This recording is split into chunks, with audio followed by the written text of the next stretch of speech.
साल में central public sector enterprises में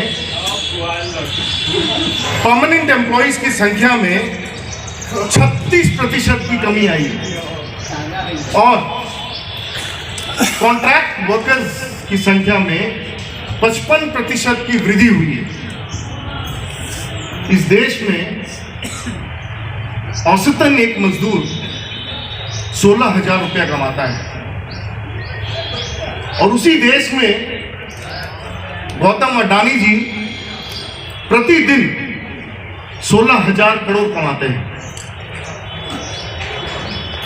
इसी अमृतकाल के दौर में पिछले 8 वर्ष में लगभग 10 लाख करोड़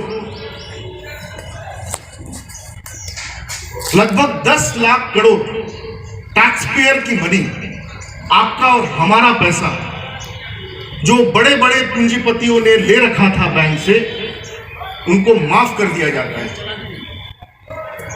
यह अमृतकाल, इसी अमृतकाल के दौर में मानव विकास सूचकांक जो है, ह्यूमन डेवलपमेंट इंडेक्स, लंबे समय तक वो जिंदा रहता है। समाज कितने वर्ष तक पढ़ाई कॉर्पोरेट के पक्ष में लूट के लिए तैयार किया गया जा रहा था। किसानों के संघर्ष के कारण इस हठधर्मी सरकार को पीछे हटाना पड़ा और सरकार को अपने 3% कानून को वापस लेना पड़ा। मैं किसान आंदोलन के तमाम साथियों उसके संघर्ष के लिए इस मंच के माध्यम से उनका क्रांतिकारी अभिनंदन करता हूं। उन्होंने पूरे श्रमिक आंदोलन को एक नई दिशा, एक नई जोश भरने का काम किया है।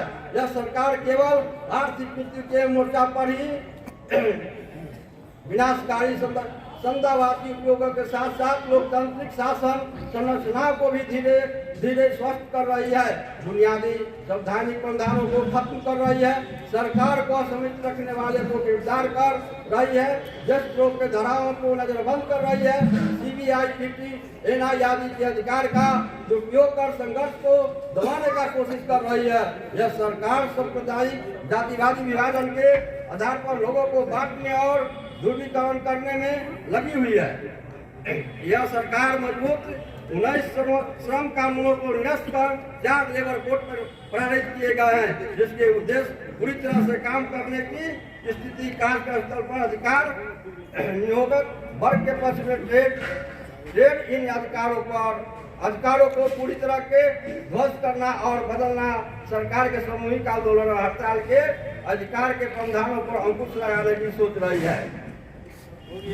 पूरे शासन, अर्थव्यवस्था, राजनीतिक व्यवस्था और पूरे समाज की चल रही सत्तावादी चलो की ऐसी स्थिति में जीवन और आजीविका रोजगार पर हमले की इस प्रक्रिया को रोकने को मांग के लिए हम मेहनत कश लोगों को एकजुट कर संघर्ष करने के लिए तैयार करना होगा।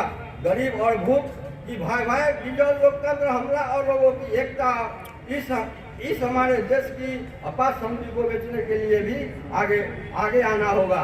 इस महाधिवेशन के माध्यम से अपने संघर्ष की रूपरेखा की तैयार करनी होगी एवं आप सभी साथियों को संघर्ष के लिए तैयार करना होगा।